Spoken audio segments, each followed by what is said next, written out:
Hello everyone, you're watching a Gears 5 team deathmatch on the map Icebound, and although the players I'm against are not so great, it should still be entertaining for you to watch while I run through my thoughts and feelings towards the PvP aspect of Gears 5. I just want to say at the outset, I think Gears 5 is an amazing game as a complete package, but I'm a player versus player type person, and since we've had the benefit of Gears 4, my expectations as to how the Gears 5 multiplayer should be out of the gate is a little bit elevated, so this commentary will be a bit more critical than most of my commentaries in the past, but I'm a big supporter of the game. I don't think it's bad. I believe in providing constructive criticism, and I'm going to play the game regardless because I enjoy playing it. I just say that as a preface because I hate seeing people on Twitter or this or that complain about the game without offering any sort of substantive feedback or just being unfair to the coalition, as the game literally just came out, so we can't expect massive change out of the gate. But like I said, we've had the benefit of Gears 4, so my expectations off the start are a bit higher. So let's get right into it. I want to talk about the movement first, because to me, the movement is a huge part of Gears. It's what makes it addictive, and it just doesn't feel right in Gears 5. I think we've seen some videos that suspect that there's input delay. It feels like the game cannot keep up with my controller input, and I described this as clunky in one of my previous Gears 5 videos, and I still think that it's clunky, and it just doesn't feel right. Now, I'm not here to prove how it works. I know some other people have gone into detail. I know that some community members have come up with creative solutions to try to address the movement issues. I've tried them, and it just creates other issues that I've noticed. So in a nutshell, all I want to say about the movement is it just doesn't feel right. It feels clunky. I hope that it gets investigated, and I don't have the background to tell you exactly what needs to be fixed, but all I can say is the game just doesn't seem to flow like Gears 4 did. Gears 4 felt like buttery smooth, as I've said in the past, but there's just something off with Gears 5. It just comes off as clunky. So I'd really like to see that addressed, because moving around is half the fun in this game. The next major point I want to address is in regards to the aim assist, the bullet magnetism, or the way your third-person character is oriented. Whatever the issue may be, it's quite clear that players have noticed that there seems to be massive aim assist when you're playing in the ranked playlist, any playlist really except for Execution and Escalation 2.0, I believe. Now, once again, I'm not here to explain how it works or what exactly I've noticed is wrong, but there's videos out there that clearly show that bullets are connecting when you otherwise would not expect them to. To the Coalition's credit, I know they're going to release a blog that explains what's going on, and I think they even said that they're going to be toning it down, and that's the solution that I'm asking for.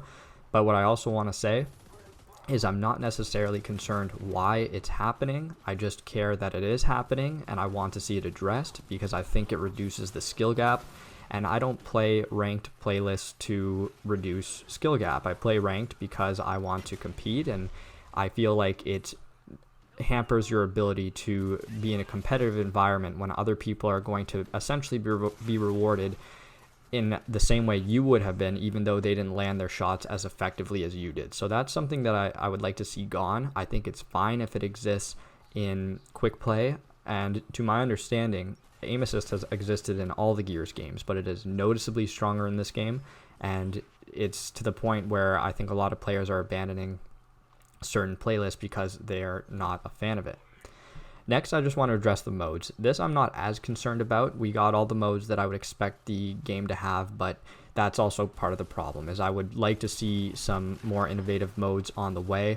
I think Gears 5 is clearly going to be more of a service in that it's going to get monthly updates, but there's some modes in there that I think people would be very happy with and would be easy to see, like a wingman playlist or a free-for-all playlist, which would allow you to play the game a little different. And I have to be honest that I'm not playing Escalation 2.0. I feel like it's a little too slow. It's also pretty complicated, and that's a bit of a deterrent for me. And I know that if it's a deterrent for me, it's probably a deterrent for players who are less serious than I am. So this point is just to say that there is beauty in simplicity. The more complicated you make something, I think the more you might push people away from giving it a chance. So I'll probably give Escalation 2.0 a chance in the future, and maybe I'm wrong on this, but that's just how I feel at the moment. Next, I want to talk about the maps, because really we only have 7 player versus player maps for the purpose of the ranked playlists in this game. I know that you can play some of the Gears 4 maps in private lobbies and custom lobbies, And I know we're going to get a map editor, which is going to be massive for the game, and we'll also get new maps as the months go on. So this problem will kind of dissipate as time goes on, but I think it's important to address because A, the quantity of maps we were given for player versus player, in my opinion, was not enough, and B, the quality of those maps is not what I would like them to be. Truthfully, I only enjoy playing Training Grounds, Asylum, and District. The other maps I find to be underwhelming, including the asymmetrical maps. To me, there is a magic formula for Gears maps that you'll see in some of the best maps like Foundation and Reclaimed, and that's that they have 3 lanes, each has something viable to offer to fight for, and there's a mix of enough close quarter areas with open area maps. Now, the rifles in Gears 5 are no joke. They do a lot of damage, and if that's going to be the case, I'm of the opinion that the maps need to have tighter spaces to provide more cover for players who are going to be outnumbered or this or that. The other issue I have with the maps are the hazards of the maps. So let's take, for example, the ice from Icebound and the lasers from Exhibit.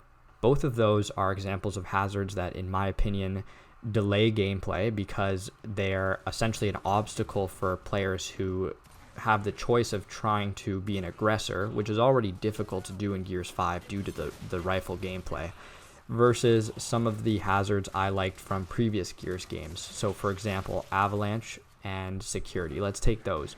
The Avalanche in Avalanche would make the map different and open it up to a new power weapon, whereas teams that fought for this switch in Security would have the option of opening up the map and accessing weapons.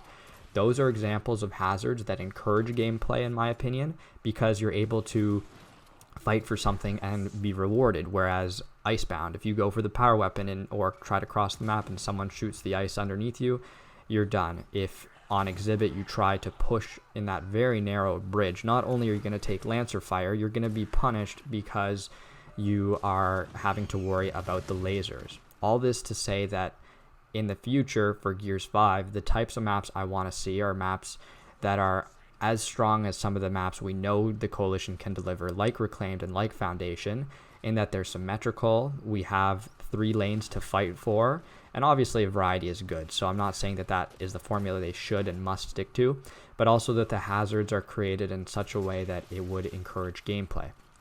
Really hoping we see new maps soon, because I do think the longer we have to go with the same maps, the more stale this game is going to get, and it will not age as well as it otherwise could have. A quick word about the flash grenades. I would like to see those as a pickup item rather than an item that you start as, especially for respawn game modes. The reason is because I think that they're pretty powerful and they go through cover. Not only do they blind you, but they stun you as well, and it's very just annoying as a player to have them constantly hit you at the beginning of rounds, or especially in a mode like King of the Hill. I would like to see the classic smoke grenade be the starting weapon with a very light stun like in previous games, and flash grenades as pickups to help break out of situations that are kind of turning into a stalemate. So I could think that would be great for both of those reasons. The last thing I want to say that doesn't really bother me, but I know it affects the community, is the store, the customization options, the pricing of things. I think people have already been complaining a bit that the price points are not what they should be, and I know the Coalition's going to address that, so I'm really not worried. What I will say is, once again, I think this is a quality over quantity situation. I want to see stuff that I want to purchase in terms of skins and whatnot, so I really hope we do see quality stuff. And those are the major concerns that I have at present. Now, I have tons of faith that the Coalition is going to address a lot of them. I would love to hear what you think as it stands, and here's hoping for some good changes in the future. Thank you very much for watching, and I'll see you in the next one.